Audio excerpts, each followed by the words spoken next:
Yeah. Can you hear us?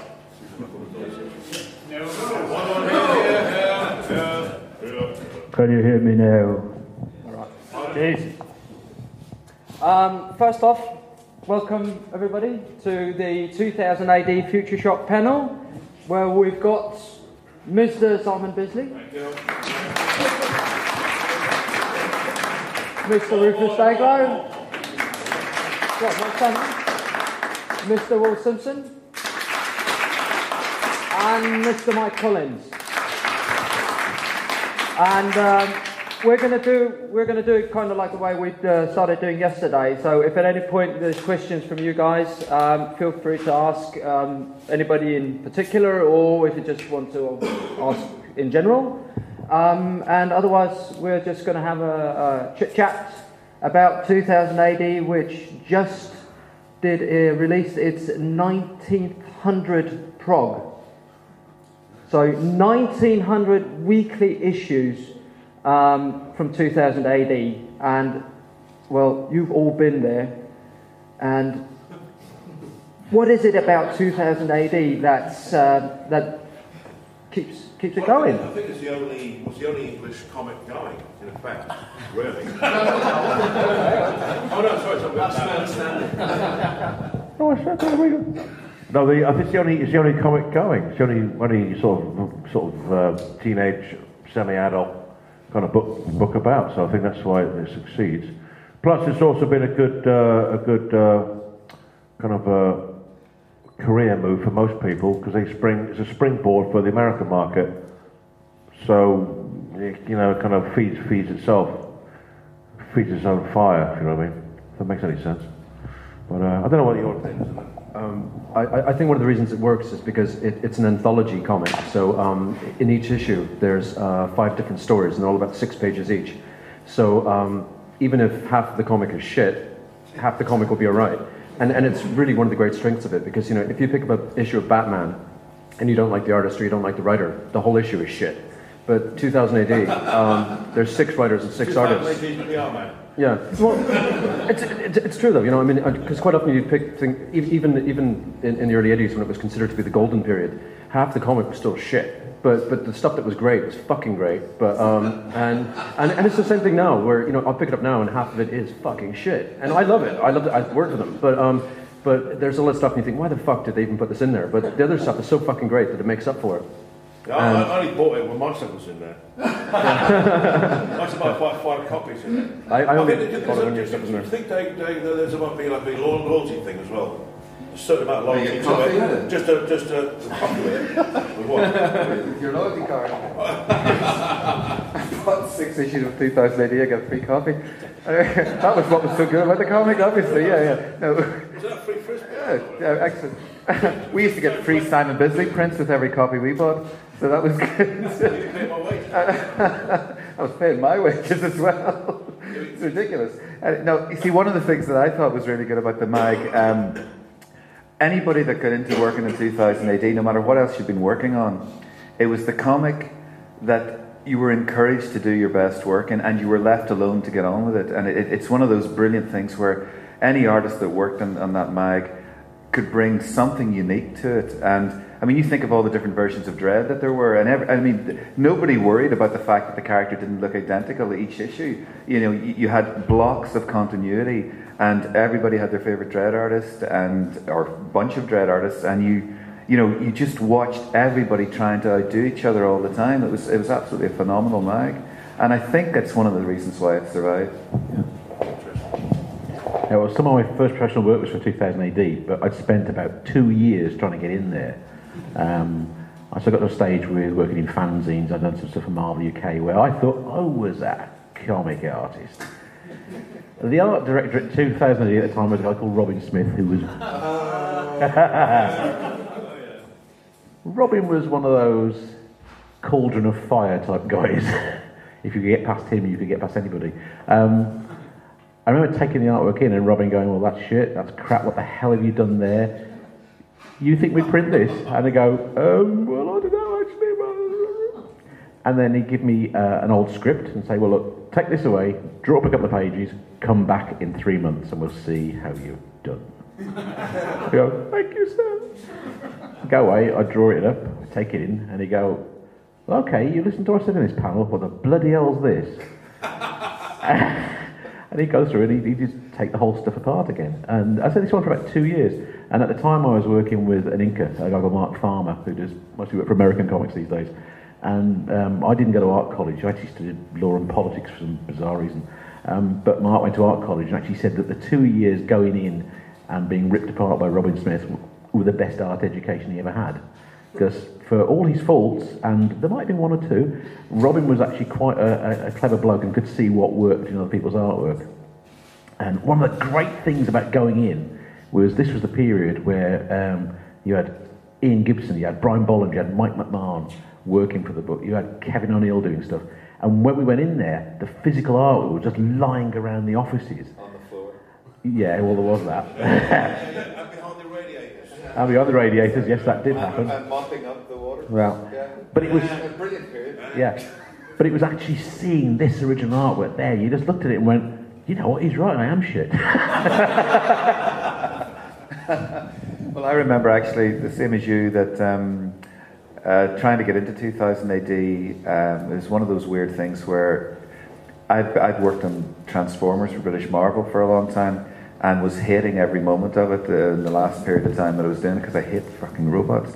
Anyway, don't fuck robots, exactly. Anyway, the point was, I really was in depths of despair. And the point is, I remember going to conventions and Steve McManus, who was the 2000 AD editor, you know, you kind of would be getting close to approaching him at some place, and then you would see the sneer on his face, so then you'd walk off. But I remember ringing him up. I'd really got to the end of stuff with Transformers. It was driving me nuts. There was no more humans in the world ever. It was just all these boxes. And I sat down and did a sample page of Judge Dredd, Anderson, and Mean Machine, and a tower block. And I rang up Steve McManus and said, could I come over and show you some artwork? And he says, wait a minute, you work in Transformers, don't you? And I said, yeah. He says, no, I don't want to see it. And I said, no, look, just give me 5 minutes. I said, can I come across town and show you this piece of work? And he said, okay, I can give you 5 minutes, but that's all I can give you. So I went across London. I walked into the offices. I had this big pile of Transformers shit, and I had this one page of sample work that I did. Steve just looked at the page and went, okay, on the basis of this, we're going to give you work. And he didn't look at anything else, and that was it. And then that was me in 2000 AD. What year was that, Will? No idea. It's gone back in the long depths of time when darkness was over the earth. And the flames of Bisley hadn't quite woken up in 2000 AD. I think I was digging ditches, mate. I started doing fanzines as well, and I worked in animation, and I desperately wanted to work for 2000 AD. I unfortunately sent stuff to them when David Bishop was the editor, and David took an instant dislike to me, which was brilliant. So his favourite sport was writing me really nasty rejection letters, and he wrote me this one rejection letter, and he typed it as well. So he went to some effort, and it said, "Dear Rufus, no, right to the end of the page, best, David." And I thought, this man is a complete cunt, and I wasn't wrong, He never hired me. So I had to wait until he left. Unfortunately, he was there for 10 fucking years. So it was a long wait, but I got there in the end. But the best thing is that years later, after I was actually doing stuff, he then, obviously having left editing, became a freelance writer, and he sent me an email asking if I wanted to work with him. So that's exactly what I did. Yeah. Well, I've nothing to really say as far as my introduction to 2000 AD went. I just remember it was Steve McManus and Richard Burton. I was in the office with them at Southwark Street, and I remember Steve McManus looked at my work and said, "It's really scratchy, isn't it?" Scratchy? I mean, what's scratchy? Because a lot of the people at the time, they were using paintbrushes, you know, so you get that kind of nice soft feathered look. And I was using like just little .5 pens. So I guess it was scratchy. And your work was huge. His original works. I don't know why I did it so big. It was huge. Enormous. Yeah, They were huge pages. Yeah. I saw them at Forbidden Planet. That's when I had passion then. But that soon died off, didn't it? Drifted away, withered old man now, toothless. But I know that they think generally it was weird in the office 2008. You see people actually, it was a Tom Frame, the rest of the guys, actually doing the lettering. And I was amazed by that. And they were amazed that I was amazed by it. Because they had the little fine lines, all the lettering was perfect. And it's fantastic. But Tom Frame, Tom Frame was Tom Frame was the famous letterer who lettered all of 2000 AD. And I first met him because he used to live in Kentish Town. And he used to ink, he'd do all the lettering in the pub. And I was going to go and see a punk band called The Damned who were playing across the street. And I got into the pub to have a beer before the gig. And as I walked past, there was this man sitting there in a cravat and a suit jacket with 3 pints of Guinness lined up. And there was a pile of artwork, and as I kind of walked past, I kind of looked at it and saw that it was Steve Dillon artwork. And I was like, oh my God. And I'd never met Steve Dillon. I thought, maybe. And I went over and I went, are you Steve Dillon? And he went, oh God. And I was like, who are you? Because that's Steve Dillon's artwork. And he went, oh, yes, I'm Tom. And because I thought Tom Frame was a pseudonym, because nobody could have such a fucking perfect name to be a letterer. Tom Frame, And I went, you're Tom Frame? And he went, yes. And complete exasperation. And I was like, wow, you get to letter all this stuff. And he went, oh, it's a pile of shit. He was so fucking unimpressed. But he was so lovely. And he used to literally take in a lot of the artists. Like Steve Dillon lived on his sofa for years. Literally lived in his living room. Did all the artwork sitting on the floor. And they would sit there just drinking cans of Guinness. He would do the artwork, hand it to Tom. Tom would letter it, and then they, finish off, go down the pub, come back, do more. And I don't know how the fuck they got so much stuff done. But when Tom died, I went and helped clear out his house.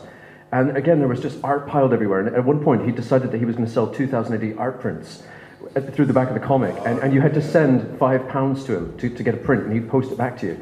And thousands of fucking kids had sent money. And he couldn't be fucking bothered to... And we found this sack of unanswered mail. And he showed it to me, and he was just like, I didn't steal the money, because I never opened any of it, because it was just, I didn't expect that many people to write. And there was this bin bag full of fucking postal orders, for like £5, which were like 20 years out of date. And they were all sitting there. So he was an unbelievable guy. But yeah, we got to meet some really, really eccentric people. So... I don't know how to say it. Where were you? It's okay, it's a Rufus show. How do I follow that? Sorry. One of the great things about 2000 AD, though, is what the guys have said before, is that you really wanted to do your best on it. I've worked for various publishers and in comics and in advertising and wherever else, where people are so hands-on with the stuff like, oh, well, can you send us roughs, because we need to approve the roughs. And when you send the pencils through, we need to sort out the pencils. They have to go to committee, but you have to look over them and make sure that everything's quite right. And then send in the inks, and we'll go through the inks, and then send in the colours, we'll go through the colours. And this could take some time, but obviously you're being paid money for this, and it's all going to be good, it's all going to be great. And you have heartache, and you have pain, and you have, why am I dealing with these people? 2000 AD, you get sent a script, and they say, when can you hand the artwork in? That's it. And that's pretty much it, because they trust you, because we've gone through, as you probably get the impression, it's a slightly eccentric bunch of people. One of them a lot ex-RAF. Yeah, oh yeah. Ex-military, so that kind of Yeah. approach to it. David, who was the patrol. Yeah. There's all that sort of old school, and it's a bit like a carry-on film at times in there as well. Reference probably doesn't work over here. It does. Hooray! Sid James, yeah. So you did have this strange anarchic feel to the actual comic and the actual office that the comic comes out of. And I think that still exists today, even though they're in a very sort of nice little Oxford now, aren't they? So they've left London. Go on. Another anecdote. No, it's not an anecdote. It's just it's the whole temperament of doing those comics. I mean, over the years you encounter different editors and so on that mess up with your artwork. And the thing was, there's times when you're not the best artist in the world, but you're still telling a comic story. And one of the things that we always see, people seem to know when they went into working in 2000 AD, was how to tell a story, and you learn bloody quick. And the thing is, you know, over the years you got your reputation built on the kind of artwork you did and your ability to storytell.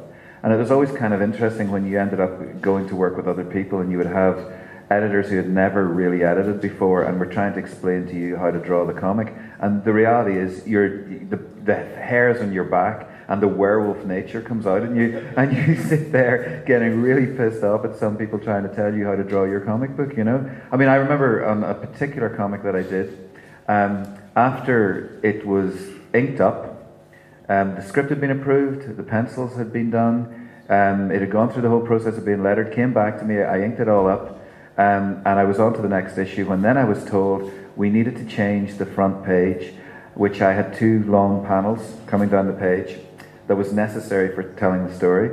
And I said, why? And the editor said to me, oh, fans don't like 2 individual panels on a page running down from top to bottom. And I said, wank off. I am not changing this at all, and I didn't, and I got into serious trouble over it. But the point was, it was nonsense. It was nonsense. I mean, it was, you know, and this is what was the beauty about 2000 AD. You did not have that. You had guys who appreciated that you were trying your best, and you always did. You know, it was never a situation. So, I mean, it's an interesting thing because, I mean, it's like there's a mate of ours, Gary Leach, who's probably forgotten more than we ever knew about how to tell stories. And I mean, you know, it's just one of those things that when you learnt off Gary and you talk to him about stuff, you know, your whole approach to doing comics was you just cared about them, you know, and thankfully most of us still care about doing this stuff, which is why I've been working on something that has taken me 2 years and still is nowhere. I'm going back to work for 2000 AD now, actually, and I'm working with Pete Milligan, bringing back some old characters. So, which for me is really great because and this is one of the other great things about 2000 AD is I grew up reading it. I actually learned to read through 2000 AD because I was such a fucking horrendously stupid child. My parents couldn't think of any other way of getting a book in front of me rather than getting me a comic book. So they managed to find me a comic book and it had guys with guns on it. I was like, this looks good. And people are getting killed. I like this comic. And one of my favorite strips was called Bad Company, which was a future war story where humans are fighting this enemy called the Cruel, who basically capture them and torture them to death and rip them to pieces. And the main hero, Kano, he's like the Frankenstein monster. He's been put back together again after being torn apart. And he goes around killing all these aliens. And I just loved him because he was just like this huge, big fucking killing machine. And me and Pete are going back and sort of telling the story of how he became this big fucking killing machine. So I just get to draw lots of aliens getting blown up and blown to bits. And it's such a great fucking thing to get to do. And it's like getting to play with Lego all day. And again, the editor he's spent some time with Pete working out the story, but he's given me pretty much carte blanche to do what I want. So unlike when I work for American comics, where I have to get the characters approved, I have to get the layouts approved, I have to get the pencils approved, and I find it really fucking boring that I don't really want someone else's approval. As an artist, I kind of think if someone hires me, they've hired me for a reason, and so I find it really weird when editors want to change your work, because it's like, if they were so fucking clever, why don't they draw it? That's just my opinion. This is why I keep falling out with American editors. Yeah, it's... oh dear. Anyway, I was about to say something. Well, I've got right now, I've not anything particularly to say on this matter, but picking on something that Will said about doing your best work in 2000 AD, I think people generally did want to do the best work they could, because I think we did. I personally would draw for them, for Will, for everybody, because I want to top them. I knew they wanted to top me, so we're very conscious of that. I think because we knew the world was looking at us somehow for some reason. Don't know why we thought that, because we knew we were in good company. We had some legends, real legends, and it's a privilege working for them. I mean, and I'll be just for some stuff for them again. Shut up, mother! That's mine now. Anyway, yeah. I was going to say something nice about him. When Simon's working out in the mid '80s, and I was at school, literally, I mean, your work was a game changer for everybody. To the point where 2000 AD used to have to send out a cover letter saying, "Please don't send us artwork that looks like Simon Bisley.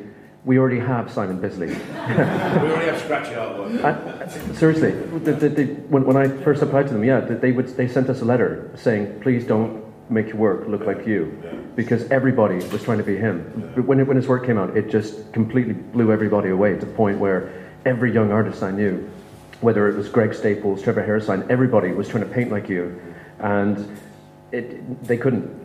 But the amazing thing is that they all went off in different directions because of what you did, and in the same way that people like Mick McMahon and Kevin O'Neill and Brian Bolland all went off in their different directions and styles.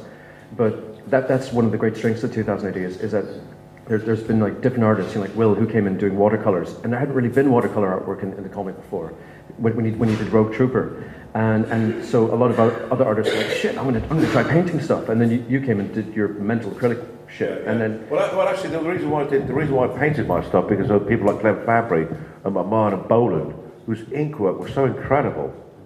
The only way I could compete was to paint it, because you can really bullshit your stuff with paint. You can make things a lot more effective and more interesting if you paint. So that's the reason I use that. And I still can't ink to this day, really. I've never been confident with my inking.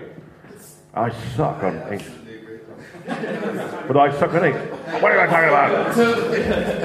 No, I have the same problem. Yeah. And I remember Rufus's timeline, I think, is a wee bit off because Simon and I we both kind of started painting in the comic round about the same time, pretty much, 82, I think. 82, 83. Because I remember my first ever colour piece that I got to do, and it was just dumb luck. Up until the time that I got to do my colour piece, they were doing indication colouring, because Gary was doing that and stuff. And I remember that Gary Leach showing me, he'd be sitting on the floor with his photocopies, which he would colour in. That would go to a printer, who would then, because he would have indicated all the colours, the differences in the colours and everything on the photocopy, goes to the printer, and the printer made up the colours. Now, when Simon and I got there, and when I got offered, because it was my first big Judge Dredd, and I was offered, do you want to colour your double-page spread? And I said, look, does this mean, can I paint it? Because the thing was, all I knew about colour was painting, because I used to do landscapes and portraits at home before I got into comic work. So, I mean, the thing was, I painted stuff in oils, and the thing was, I couldn't get my head around the indication colouring thing that Gary was showing me. So they had just gotten in a new scanning system, which was the big laser scanners. And I think we were so lucky in our timing because we could paint, and it's a different thing to colouring. When you sit down, you start putting on acrylic paint, and you're losing. You're actually not putting in black line. You're getting on with painting. It's a whole different discipline, and that was the thing that made the stuff different at that time, because nobody was doing that kind of work, and a lot of it was.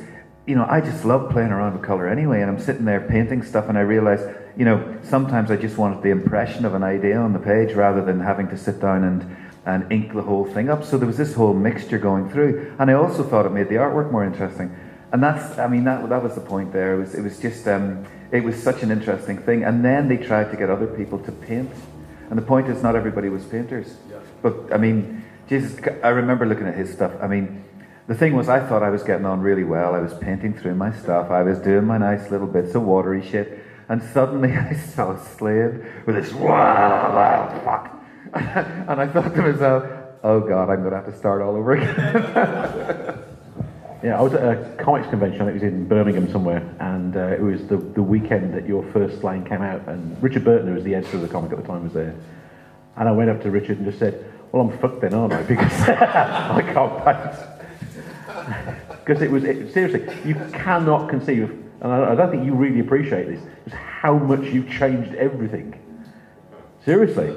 The whole feel of the comic just transformed.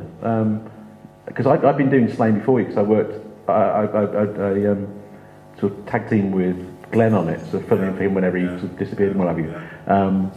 So I thought I was all right. In a puff of smoke. That's a whole other story. We're on the train to run.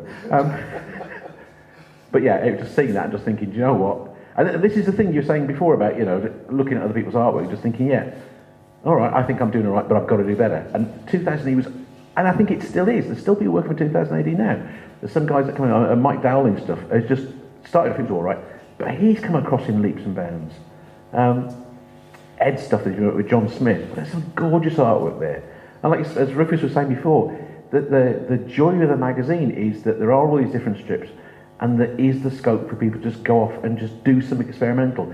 The great thing about 2000 AD is it gives you the opportunity to fail spectacularly or succeed magnificently in the same issue. That's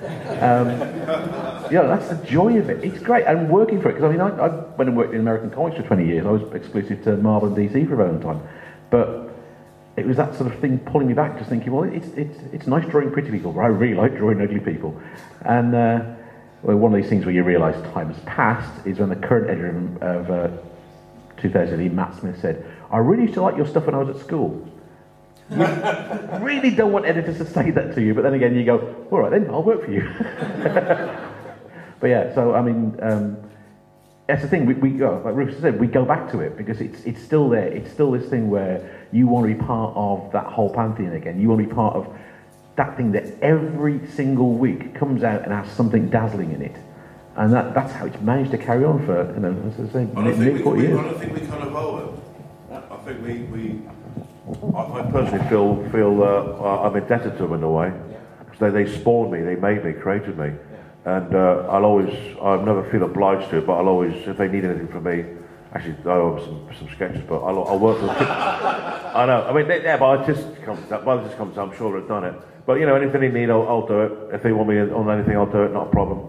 So I think it's a responsibility to keep it going. It's like, it's important to me, important to all of us. Okay, we put it down, but we love it really, don't we? We love it. There's something else. Oh, yeah. You love this, I can see the stitches, Simon.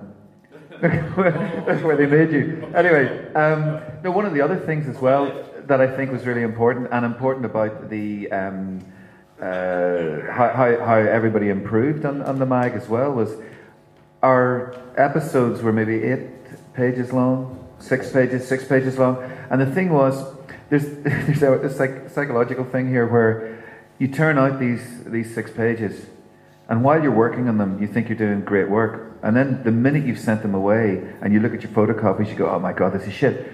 So you get into the next 6 pages that you've got to do, and you have to try and improve all the time. And I think we kept kicking ourselves in the asses all the time to try and keep it, being better and better and better. And I think it's one of the reasons why you see such a leap in people's work on that mag, because you would get a big block of stuff to do, and normally by the end of it, something will have improved. And then, of course, there's a gap while you're getting your next block of stuff to do. And that block has changed as well, it's altered. And mind you, a lot of the time it might be just to us, it may not have altered that much to anybody else. But from our point of view, that's where the big changer is, I think. Anyway, I can still see the stitches. The level of competition was so high. I'm just going to back on what I said before, but the level of work, Fabry, McMahon, like I said again, was with John Higginson, bless him, the standard was so high. Anyway, that's I've got nothing to say, bro. Yeah, Rufus, your turn. You want to be Tourette's or something? I've been told that we're supposed to move closer together. So we have to pretend to be friends now. Together. What an ugly crew we are. He hit me. Did he? Yes. Do it again. Not again. Not the face. Does anyone actually have any questions besides us talking shit? Anyone? No? Anybody have any shit questions? Can we have a question? Any hecklers?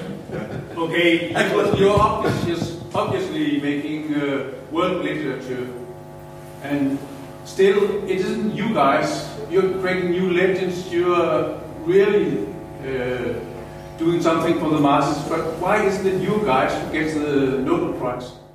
That's a very good question. Why don't we have a Nobel Prize? Get a what? Why don't we have a Nobel Prize? A Nobel Prize? Really? I don't know. What, you don't get prizes in this kind of thing, do you? Come on, we're normally killing people. Yeah. It's the Nobel Prize for Peace. Yes. Yeah. Oh, there you go. No, I think, we're very lucky in that, we actually get to do a job that we really love, and I think most of us would do it regardless of the fact of whether we got paid or not, which unfortunately I think the editors probably know, which is why we get paid so badly anyway. But like you were saying, I think all of us got our break, or what we probably consider to be our big break at 2000 AD, because it, unlike other comics, whether it was Transformers or, there was a lot of comics, particularly in the 80s in Britain. 2000 AD had a level of art and professionalism which all the artists in the UK aspired to. Like everybody, if you'd worked for 2000 AD, it was like you joined a club. And it still sort of feels like that. And I still now I get emails from new guys who just started for 2000 AD, and they contact me and they go, I've just drawn my first Judge Dredd, and for them it's like, but you know what I mean, yeah, but I remember that same feeling when I got a John Wagner script, and John Wagner was my hero when I wrote a letter to John when I was 7 years old, and John Wagner was the guy who invented Judge Dredd, which is the main character, and I wrote him a letter when I was 7. Dear Mr. Wagner, my name is Rufus. When I'm older, I'm going to work with you. And he very graciously wrote back to me, and he went, "Oh, I look forward to it." Okay. And embarrassingly, I got to work with him, and I reminded him of this, and he went, "Oh, you were that little cunt." So it's like a Disney TV show. It's just beautiful. Hello. Good enough, man. Yeah. So I mean, for 2000 AD to succeed, like I said, they need to keep finding new, fresh artists. But one of the great things with it is because it's the editors have allowed such a divergent range of styles, and like you were saying before, you guys all worked on Slain, and each person's version of the character was completely and utterly different, and yet it still works. Whereas in American comics, if you take over drawing Hellblazer, you're given everything that the previous artist has done. The editor tries to groom you into doing almost exactly the same thing as someone's done before, and they want things to stay the same because they're more concerned about the character and the intellectual property, because I think American comics are a bit more concerned about the money side of things than the character. Whereas I think 2000 AD had a much more kind of punk approach in that they were kind of like, yeah, fucking just do something, make something for us. And I mean, quite seriously, when I send stuff to the editor, even now, I'll send off my work. And when I send work to American editors, they come back with a list of complaints and changes and things they want done. With 2000 AD, I'll send off my work, and a week later I'm like, I wonder if they got it. And so I'll send them an email and go, did you get the cover? Yes. Did you like it? Yes. And that's it. That's all you get. And it's only because I asked. But they don't tell you if it's good or bad. They just expect you to do a good job, because if you don't do a good job, you're going to fall on your own sword, because the standard of work there is so high. If you do a shit job, you're going to know about it really fucking quick. So it's great. It's a great way of learning. No question. Come on, come here. You asked for it. You have all been doing work for Marvel or DC, the American companies. I was just wondering, what is the difference if we're talking the price you're paid for the work you do in the American companies contra the 2000 AD company? How much you paid? The difference. It's not really that different, is it? I think 2000 AD pays a little less, but then we, like I said, we take the lesser money, because again, what we just talked about, you get the freedom, and like I said, we enjoy working for them. So I don't give you the exact amount of money we make, but the thing is, if you get a lesser amount but still want to do the job, you find a way of compensating for that, right? Obviously. What are you thinking? Anything swearing on that? Obviously, the two big companies in the States pay good page rates, but they tend to have, like I said, a lot more control. Quite often, I found that even though I'm getting paid more, I often get asked to draw things 2 or 3 times. So in fact, I feel like I'm actually getting paid less. Because I'll do a page, and then the editor will ask me to change the panels time after time after time. And it kind of gets to the point where it gets a bit boring for me personally. Having said this, I'm again starting a Vertigo series, so I'm hoping this doesn't happen, because I've got like a whole year's worth of work to do with them, and otherwise I'll be drawing 3 years worth of work to do 1 year's worth of work. But you do get paid less money by 2000 AD, but like I said, the reason that so many top artists have been willing to go back there and willing to do stuff and even do like whole series is because there's that sense of almost it being like an alma mater, like our old school. It's a bit like going back to the old school to go and see old friends and also just to hang out really, and it's just. And it's nice, and it's also like it's like being given back your favorite toys to play with, and I love the fact that when I get given a script, when Pete has been sending me the script for this new series, it's so much fun, and he leaves it very open. Like the script is not very detailed in terms of telling me what to do.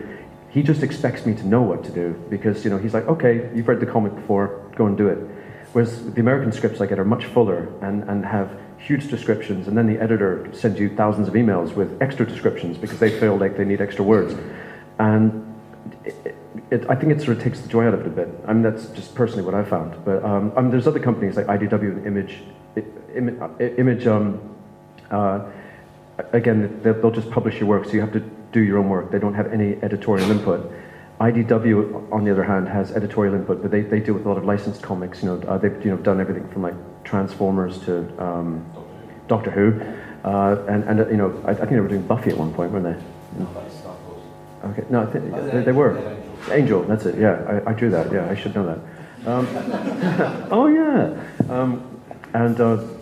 and again, they don't pay very much, but again, they a bit like 2000 AD gave you a bit more scope to kind of be a bit more creative with the artwork. That they weren't quite as bossy, but DC and Marvel really know what they want because they're factories. They're not dream factories. They're factories, and you go there to be, and you're financially compensated for the fact that you're working in a factory. Whereas when I'm working for 2000 AD, I feel like I'm actually in an art studio with my mates. Even though I'm sitting in a room on my own, I actually feel like I'm working with my friends. Whereas with an American company, I feel like I'm working for a company. So. One of the things on this is, you see, I remember at the time, the American comic world was like the holy grail when anybody got into comics, because I grew up reading American comics. I mean, it was one of those things that I always wanted to draw a lot of the superhero characters that I read. It was this beautiful thing. And, when you'd done your run on 2000 AD and you'd reached a certain point, suddenly Americans took an interest in what you were doing. And I remember it was after my Rogue Trooper stuff that I then got the interest from America, and then I got offered Hellblazer. And the thing about it was, you thought you'd cracked something absolutely brilliant because suddenly you were working for the Americans. And it was only after a bunch of years of working there that you suddenly realized it was a job and you weren't having the same fun anymore. And then, of course, you started thinking, God, I was so good back in 2000 AD. I loved working for that company. And I mean, you see, my career went off then into doing a lot of film stuff. But the point is, it's all about doing artwork. That's the simple thing for me. I mean, I was drawing when I wasn't getting paid.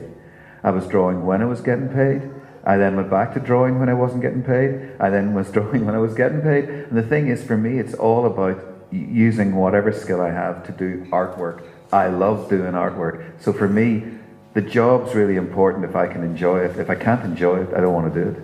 And it's as simple as that, for me. And it makes me not exactly the best bankable thing, because the fact is I do get bored with some of this stuff if it's something I'm just not interested in. But I do buy into things a lot. I mean, I will want to put myself into it. That's the problem. I was thinking, if you're getting asked to change things 3 times, I mean, I got a little bit of that at a certain time, and it almost destroyed the job I was on because things were coming back to me 2 issues after I'd finished inking something else.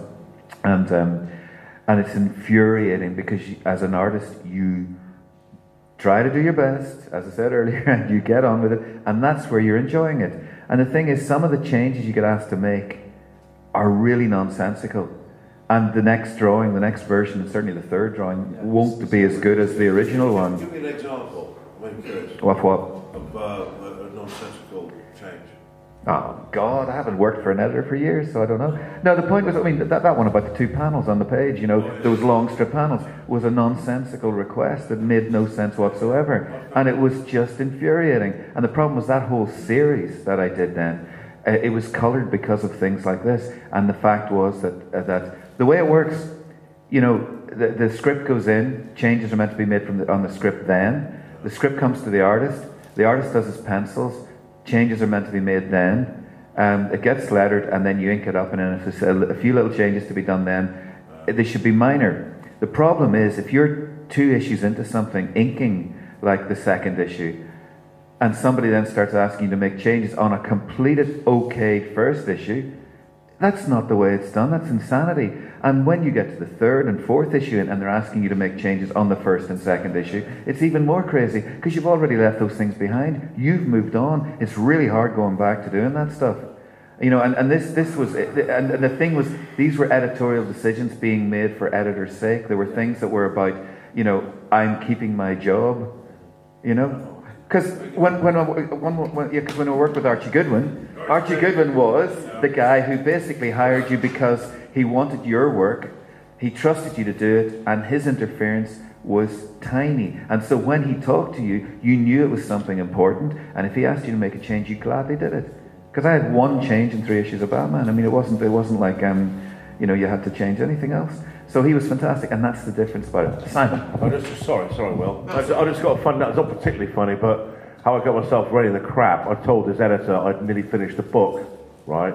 Because I can work really quickly. I can turn a book around in about 5 days. And he said, "Hey, no worries, Simon." And then so I got onto the job, but I realised I'd lost the script. And I thought, oh my God, how are we going to work this one out? And I worked it out in the end. I said, I don't know how we did it. Something happened, but yeah, I'd lied. Richard Burton told me once that guy was so late with his... sometimes we kind of lie a bit about how much work we've done. We haven't done it at all. But we know we can get our ass out of bed and do it. But the one guy's, Richard Burton, the editor of 2000 AD, said a guy actually sent him his shirt from the dry cleaners, so that when Richard Burton opened it and he saw that there was a shirt there, he gave that guy more stalling time. Because he got the shirt from the laundry and accidentally packed it. How do you pack a shirt instead of the artwork? I don't know. That's stalling time, man. And the worst thing is when they say to you, what's the FedEx number of the work you sent out today? I think, I don't know, I'll have a look later and find it, you know. So we're just liars. We do lie and cheat sometimes, don't we? Our editors. Well, we justified that though. We could know that. No, actually. How often do you send a story back?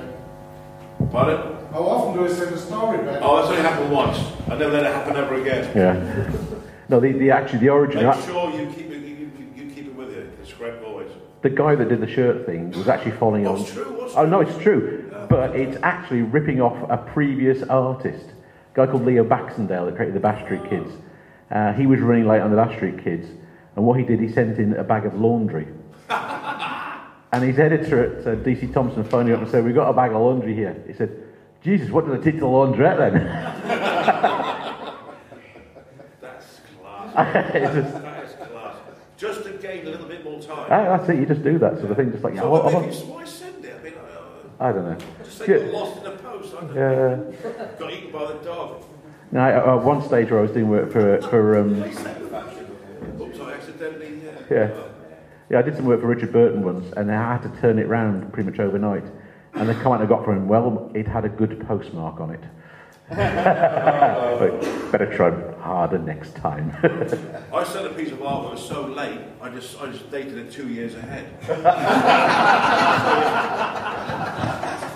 And it worked. I said, okay, well, you know, we've got it in the future. I mean, so it works. Okay. That's one way to get around it, maybe.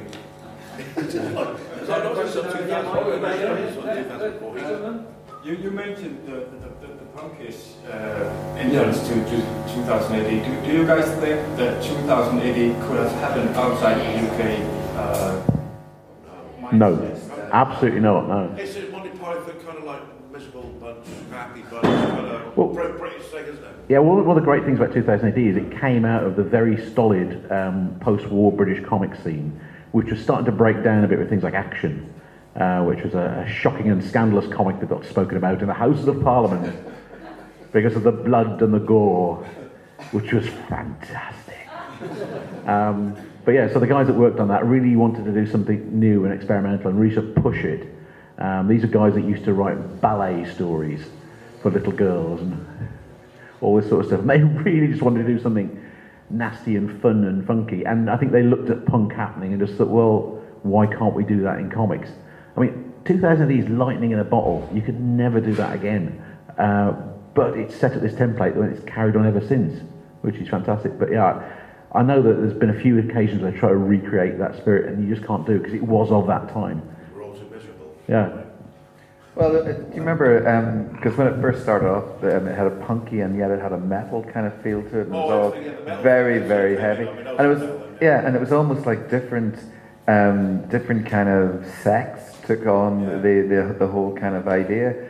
But I remember when it kind of went through its hip-hop phase, and it was like, because I remember when we were working on it, you know, the sales of 2000 AD were something like 120,000, 150,000 a week, which was great. I mean, your work was going out to all those people. And when the whole hip-hop thing started in it, it kind of just dropped. And it was like, I don't know whether that coincided with all sorts of comic levels dropping, but it really didn't help 2000 AD.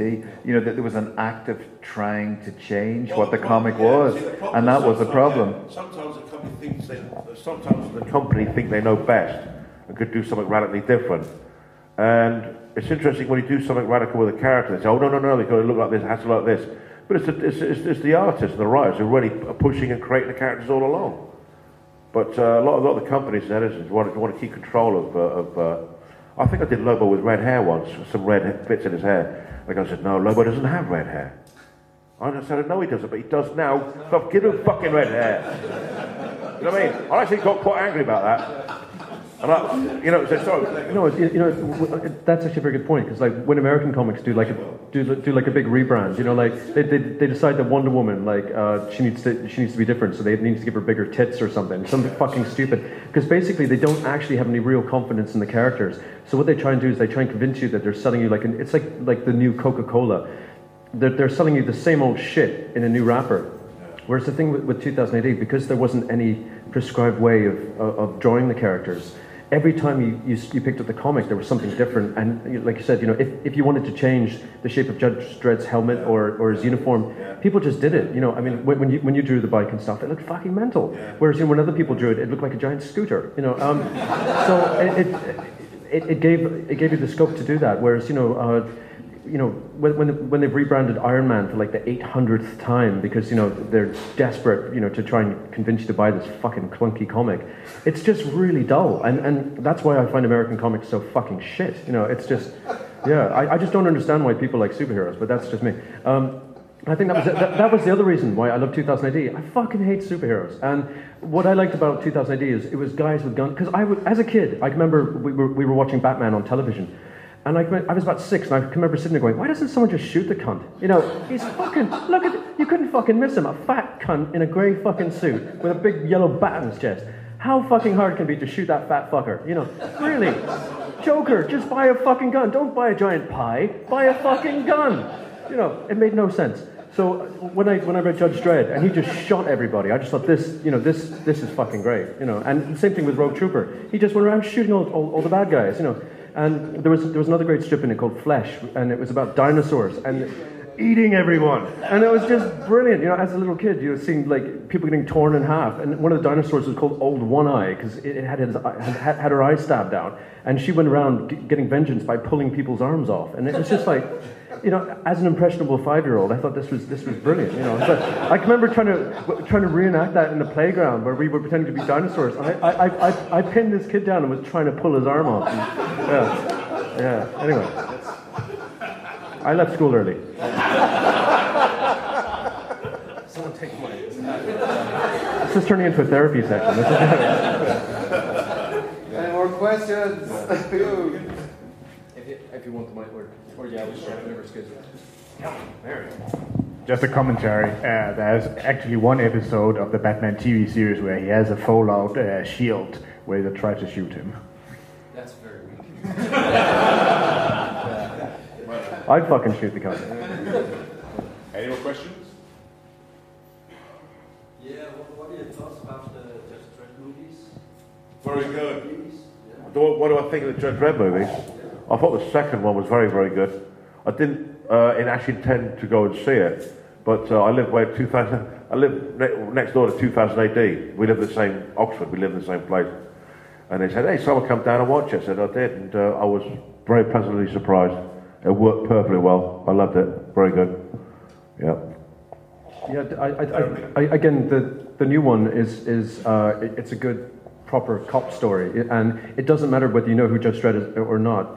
You can get straight into the story, and it just gives you a day in his life. You know, it's not the most extraordinary day of his life. It's just another fucking day where he's got to shoot a load of people, and that was literally the whole point of the story. Is like, in the first movie, they got it wrong because they're like, wow, look at this big city, it's the future, blah blah blah, and like. But the whole point is that it's supposed to be a shit future where everybody knows it's shit and you're just getting on with it. And the second film got that completely fucking nailed down. And you know, and it was done on a very, very small budget, and yet it felt quite expansive. Whereas the first one was made on a huge budget, and it felt like a bad pantomime. And you know, and we had Stallone as well. So you know, oh, so good.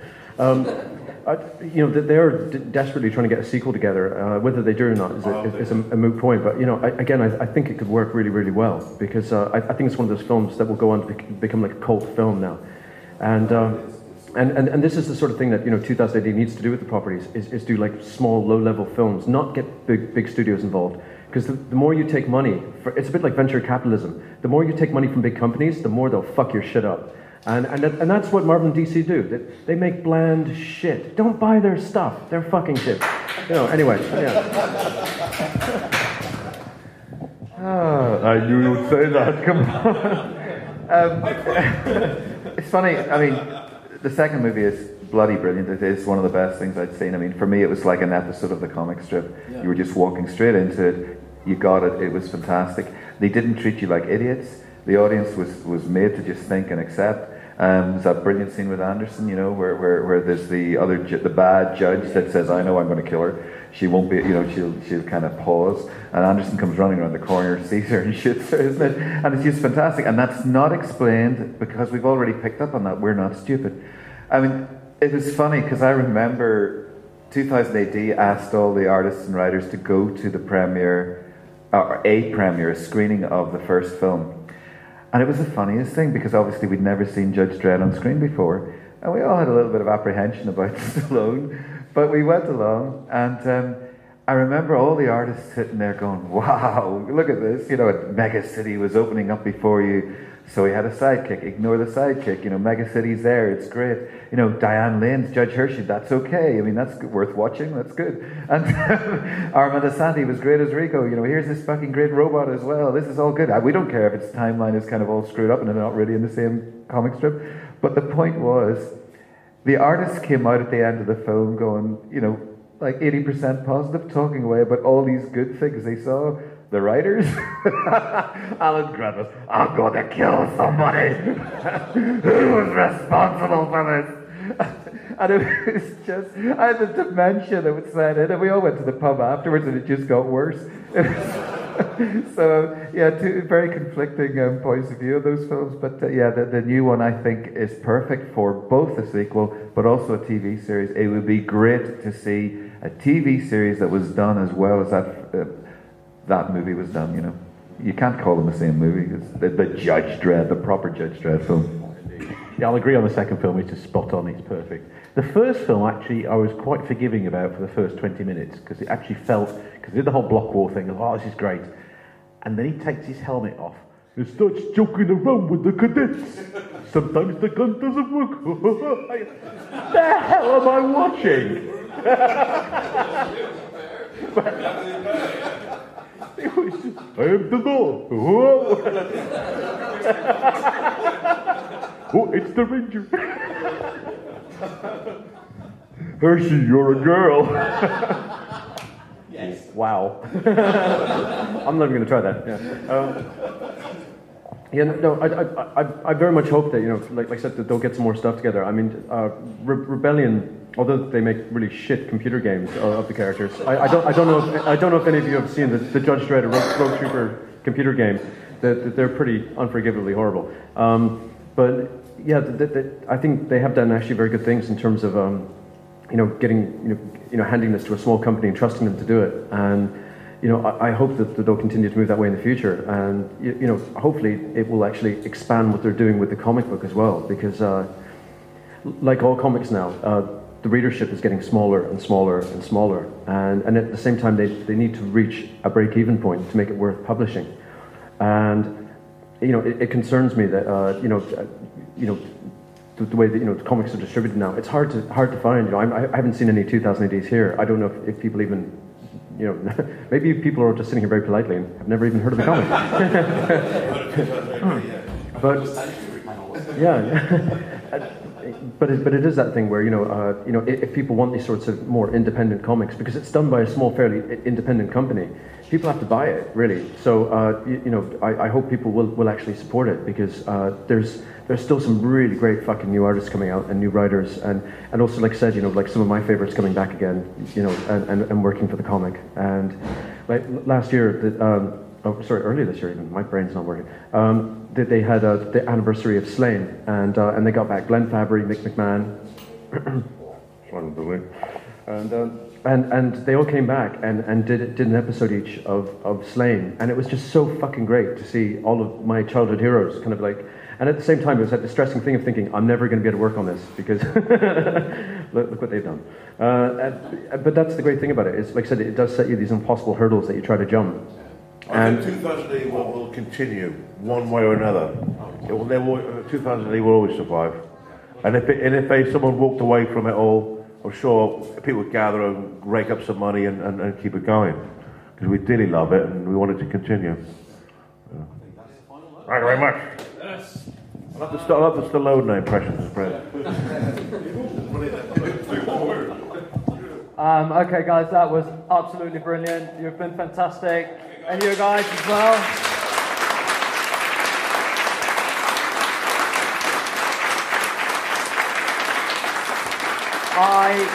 I know there is a 2000 AD documentary coming out soon. If you go on YouTube, you can see the trailer, and you can start by seeing Pat Mills saying, people did not know what fucking hit them.